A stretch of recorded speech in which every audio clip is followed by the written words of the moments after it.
सर्वांना good morning.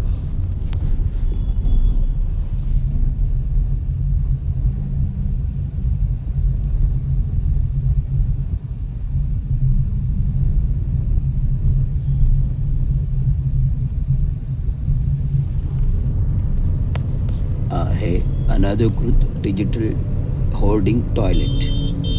आहे अनधिकृत डिजिटल होर्डिंग टॉयलेट. आहे डिजिटल होर्डिंग अनधिकृत आणि अनधिकृत टॉयलेट आणि त्याच्यावर डिजिटल होर्डिंग. जे आधी एक मोठं होर्डिंग आहे, ज्या कंपनीचं कार्यादेश 2018चा होता, परंतु संपुष्टात आल्यानंतर 2025मध्ये अचानक काम चालू केलं.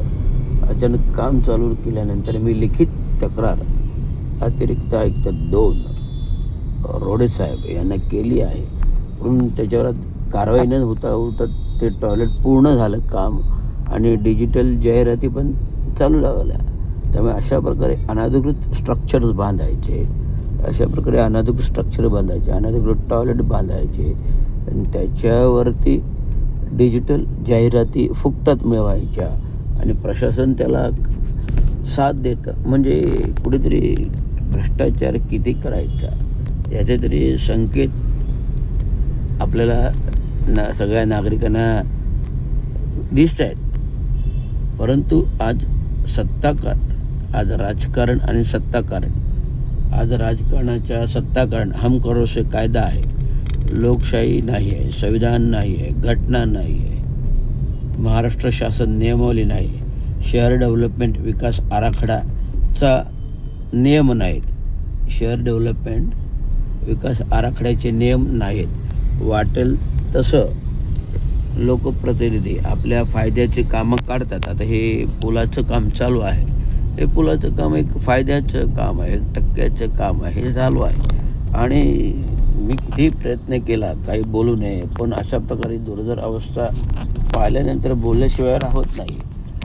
त्यामुळे अतिक्रमण विभाग काय करतं, अतिक्रमण डिपार्टमेंट काय करतं हे कळत नाही. बघा, नाक्यावरती टर्निंगवरती जर ट्रॅफिक राहिला आहे तर ट्रॅफिक जाणार कशी. हे असे होर्डिंग्स, वाढदिवसाचे होर्डिंग्स, हे बघा, हे असे वाढदिवसाचे होर्डिंग, याच्यावर नियंत्रण नाही आहे. केवळ आपल्या फायद्यासाठी, टक्क्यासाठी कामे बनवायची आहेत. इकडची सगळी गटार.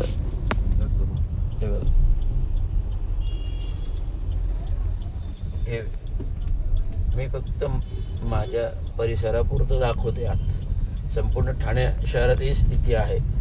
कोणी लॉरी स्टँड, कुठेही टॅक्सी स्टँड, रस्त्यामध्ये ॲम्ब्युलन्स नावाखाली गाड्या वगैरे कुठे पार्किंग असते. त्यामुळे हे बघा, हे असं केलं तर कसं होणार. तर शहर नियमन कायदा आहे, तर शहर डेव्हलपमेंट नियमावली कायदा आहे, महाराष्ट्राचा शासन कायदा आहे. शहर नियमावली डेव्हलपमेंट कायदा आहे, महाराष्ट्र शासन कायदा आहे. तर हे कायदे केवळ राजकीय आणि सत्ताधाऱ्याचा अधिकाराचा दुरुपयोग, सत्ताधारी सत्ताच्या अधिकाराचा दुरुपयोग करून अशा प्रकारे चुकीची कामं राजरोसपणे केली जातात. तर काय करायचं.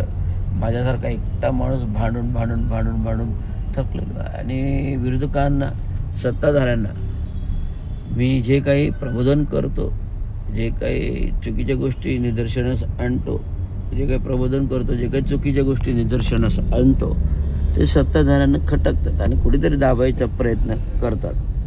वेगळ्या जाहिराती, होर्डिंग, पोस्टिंग, नेत्यांचे, महिलांचे चुकीच्या प्रकारे फोटो बनवायचे, पोस्ट करायचे.